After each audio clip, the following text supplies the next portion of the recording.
In my research of covering every GBA game that has a Single-Pak Link mode, I encountered some games that were pleasant surprises. Some offered unexpectedly fun gameplay, some were technically impressive, and some were rather creative. So here are 10 Single-Pak Link hidden gems. Oh yeah, and be sure to check out my best of, worst of, and weirdest Single-Pak Link videos too. Links will be in the description. The fact that Konami ported Silent Scope to the small GBA screen is a shock in and of itself. So it's even more surprising that they included an exclusive Single-Pak Link multiplayer game that's a little creative. They could have made an expected skeet shooting minigame, but instead they opted for balloons. Balloon Shoot is a race to shoot the most balloons to earn the most points before time expires. There's even a day-night cycle that prevents you from seeing the colors of each balloon. For a handheld port of an arcade game that used a giant sniper rifle as the controller, this handheld port and its unique minigame is well done for what it is.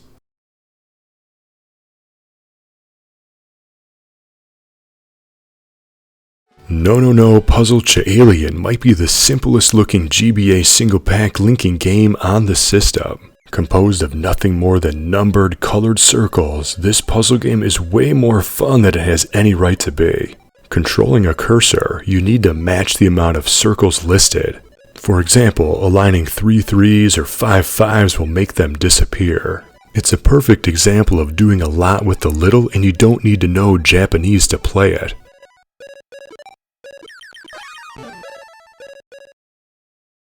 Other than a different looking playable character, Monster Gate and Monster Gate 2 have the same Single-Pak Link multiplayer mode.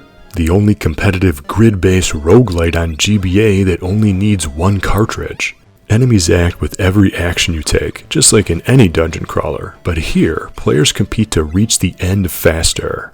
With a few options to adjust, this is one multi-boot mode you're going to want to try for yourself even if you don't read Japanese.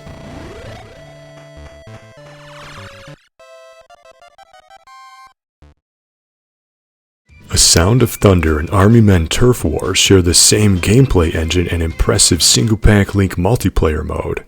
Up to 4 players can compete in an isometric battle mode that looks and plays well on GBA. The best part, players do not need to restart the GBAs if they wanted to switch levels, and load times are fast. If 4 tethered players wanted to play a speedy action shooter on GBA, these 2 games are going to be a solid option.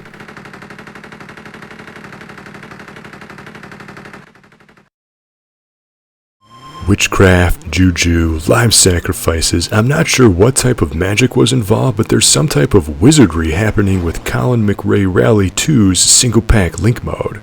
This is an astonishing 3D racing game that somehow supports 4 players, not just 2, by only needing 1 copy of the game. There are even multiple tracks, each supporting its own theme, including slippery ice and multiple vehicles that increase replay value. The control is a bit touchy, but this is a simulated racing title, so learning how and when to accelerate is important. But this is a sight to behold, especially when playing on original GBA hardware.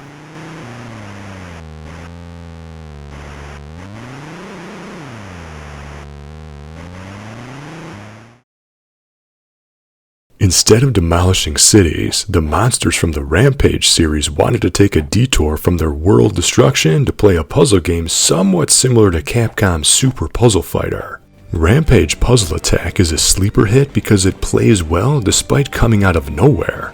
I'm not sure whose idea was it to slap the Rampage characters in this forgotten puzzler, but the Single-Pak Link mode for 2 players offers some pleasant replay value and gameplay.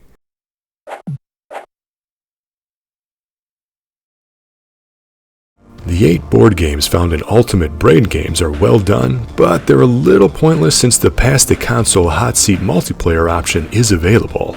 But if you take the time to connect a link cable, each game translates well to the small screen. Granted, something like this is obsolete these days thanks to smartphones, but Ultimate Brain Games is a nice compilation.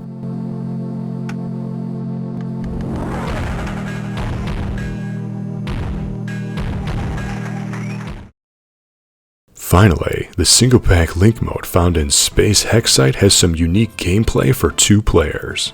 It might look simple or even a little confusing in this video, but players take turns placing shapes on a game board, scoring points when completing shapes of different sizes. Although it isn't anything that couldn't have been handled in a past the console mode, the Multiboot mode is fun, different, and recommended even if you can't read Japanese.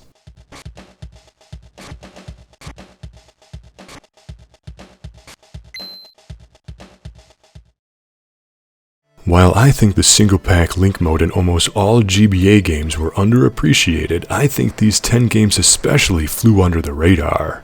But what do you think? Will you give them a shot? What other multiplayer Game Boy games do you enjoy? Let me know in the comments. And if you like this Single-Pak Link video, be sure to check out my dedicated playlist on this obscure topic because I covered every compatible Multiboot GBA game with its own video. Link will be in the description. Until next time, thank you for watching and game on.